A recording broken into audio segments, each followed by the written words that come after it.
हाय listeners. तो आज मैं कुछ ऐसे टॉपिक के बारे में बात करने जा रही हूँ जो सभी मदर्स के लिए एक प्रॉब्लमेटिक सिचुएशन है, और वो है कि हमारे बच्चे ठीक से खाना नहीं खाते। वो चीज़ें नहीं खाते हैं जो हम चाहते हैं कि वो खाएं, जिससे उन्हें एनर्जी मिलेगी और अच्छी ग्रोथ होगी। तो सबसे पहले हम शुरू करते हैं जब बच्चे खाना खाना शुरू करते हैं, दैट इज़ जब वो 6 महीने के होते हैं। तब हम उन्हें सॉफ्ट बॉइल्ड फूड देते हैं, जैसे कि उबले हुए पोटैटोज़, कैरेट, स्वीट पोटैटोज़, कद्दू और एप्पल या फिर बनाना। ऐसे जब हम देते हैं तो ऐसा हम ऐसे करें कि उनके हाथों में दें अगर हम ये खाने के लिए, ना कि हम कुछ बाउल या चम्मच दें और या फिर हम खुद फीड करें। इस एज से ही अगर हम उन्हें अपने आप खाने की आदत डालेंगे, तभी बच्चे उसे फील करेंगे और खाने को एंजॉय करेंगे। और एक और इम्पॉर्टेंट बात, जब भी बच्चे खा रहे हैं तो हमें उन्हें टीवी या फिर मोबाइल के सामने नहीं बिठाना चाहिए, क्योंकि उससे क्या होगा, उन्हें पता ही नहीं चलेगा कि वो क्या खा रहे हैं। जो भी वो खा रहे हैं उसको देख कर तब उसके टेस्ट को वो अपने माइंड में फीड कर पाएंगे। ओके, तो जो ऐसा दिखता है वो ऐसा टेस्ट करता है। जब हम टीवी या मोबाइल देते हैं तो उनका ब्रेन और जो आंखें वगैरह सारे सेंस ऑर्गन्स हैं, सभी उस कार्टून पे ही जुड़े रहते हैं। तो पहली चीज़ ये हो गई।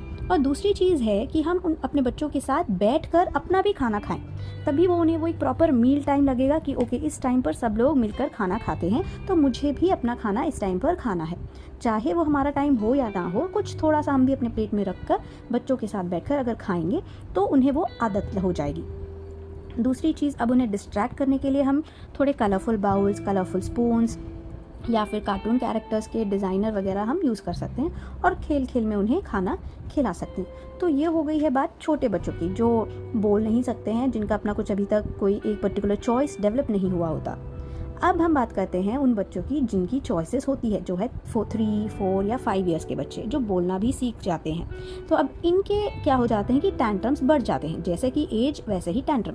अब टैंट्रम्स का मेन रीज़न ये होता है कि बच्चों को लगता है कि कोई उन पर कॉन्सेंट्रेट नहीं कर रहा, कोई उन पर ध्यान नहीं दे रहा। तो इसीलिए दूसरों को अपनी तरफ अट्रैक्ट करने के लिए बच्चे क्या करते हैं, ऐसे चीखना, चिल्लाना या रोना शुरू कर देते हैं। इसीलिए हम इस चीज़ को ज़्यादातर अवॉइड करने के लिए, जैसे मैंने कहा, हम अपने बच्चों के साथ अगर बैठकर खाएंगे तो उन्हें इस प्रॉब्लम से हम दूर रख सकते हैं।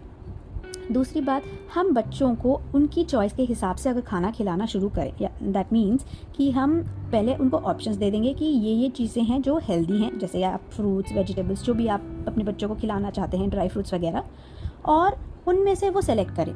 तो ज़रूर ऐसा ही होगा कि बच्चे एटलीस्ट 5 ऑप्शंस अगर हम देंगे तो उसमें से सिर्फ 2 या 3 मुश्किल से सेलेक्ट करेंगे।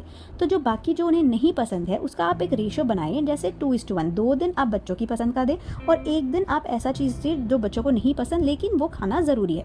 तब बच्चों को एडजस्टिंग नेचर भी डेवलप होगा बच्चों में कि ठीक है, 2 दिन मैं अपनी पसंद का खा रहा हूँ और 1 दिन मम्मी की पसंद का खा रहा हूँ। तो ऐसे आप उनका ओपिनियन लेकर, उनको भी इंपॉर्टेंस देकर अगर आप एक स्केड्यूल फॉलो करेंगे तो बच्चों में ये आदत ज़रूर लग जाएगी।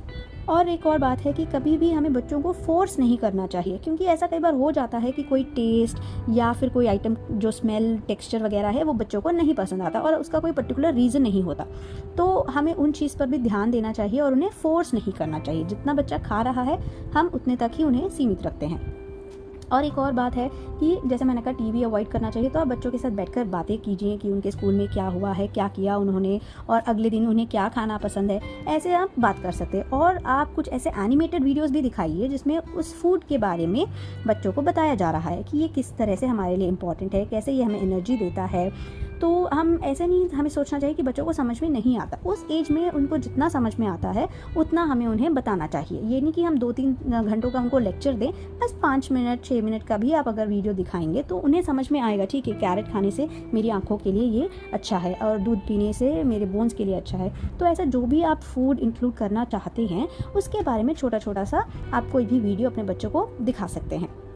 और फिर कई बार ऐसी हो जाती हैं कि कुछ सब्जियां बच्चों को नहीं पसंद, जैसे कि ब्रिंजल हो गया, या फिर मूली, या फिर कई बच्चों को भिंडी नहीं पसंद, या फिर कई बच्चों को कद्दू नहीं पसंद वगैरह, जो भी है उनके साथ आप कुछ ऐसी चीज़ें ऐड कीजिए जो बच्चों को पसंद है। जैसे आलू को मिक्स कीजिए, या फिर पीनट्स, मूंगफली, कैशू नट्स। तो जैसे ये हैं, इनको आप सब्जियों में अगर डालेंगे तो बच्चों का इंटरेस्ट जो है वो डेवलप होगा। तो ऐसे हम छोटे छोटे टिप्स फॉलो कर हम बच्चों को एक पर्टिकुलर रूटीन में ला सकते सकते हैं और उनको ये समझाना है कि सब कुछ हमारे लिए इम्पॉर्टेंट है। उनकी चॉइसेस को भी हम प्रेफरेंस देंगे और उसी के साथ साथ उन्हें वो भी हम खाने के लिए हम उनको मोटिवेट करेंगे जो उनके हेल्थ के लिए भी अच्छा है। और जैसे सैटरडे संडे को आप छूट दे सकते हैं उन्हें कि उनकी चॉइस का कुछ और आप मंगवा सकते हैं या बना सकते हैं। तो इस टाइप से अगर हम रूटीन फॉलो करेंगे तो बच्चे धीरे धीरे चेंज होकर हेल्दी फूड डाइट फॉलो कर पाएंगे। Thank you.